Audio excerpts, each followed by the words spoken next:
Баршаңызға ассалаумағалейкум, каналыма қош келдіңіздер. Бүгін сіздермен бірге 2023 жылғы хит пирогы карамельный пирог дайындайтын боламыз. Видеоны соңына дейін қарап, каналыма тіркеліп, жанындағы қоңырауша белгісін басуды ұмытпаңыз. Бірінші алдын ала електен өткізіп алған ұнымызды саламыз. Үстіне қантымызды саламыз, және де 1 шай қасық қопсытқышымызды, яғни разрыхителімізді саламыз. Енді бөлме температурасындағы тұрған сары майымызды саламыз. Мен комбайн қолданып жатырмын. Комбайн болмаған кезде қолмен де барлығын ұнтақтай берсеңіздер болады. Жақсылап ұнтақтап аламыз. Сары майларыңыз егер қатып тұрған болса, үккіштің көмегімен өткізіп алсаңыздар да болады.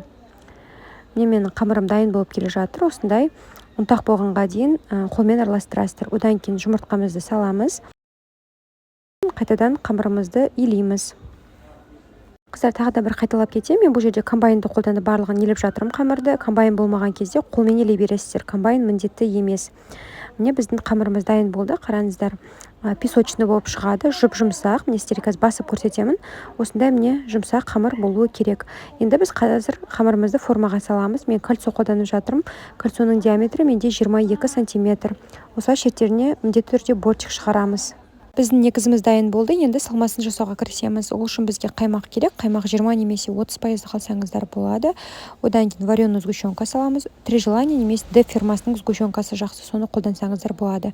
Сосын жұмыртқамызды саламыз. Енді барлығын блендеріміздің көмегімен араластырып аламыз.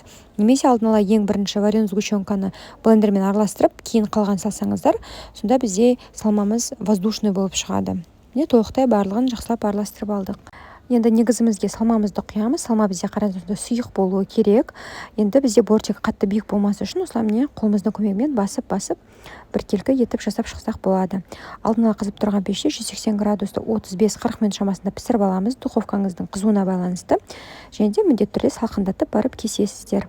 Қараңыздар, сіздерге кескен түрін көрсетейін. Өте әдемі, воздушный, нәзік пирогтардың бірі. Міндетті түрде дайындап көріңіздер, және де каналыма тіркеліп, жанындағы қоңырауша белгісін басуды ұмытпаңыздар. Келесі кездескенше.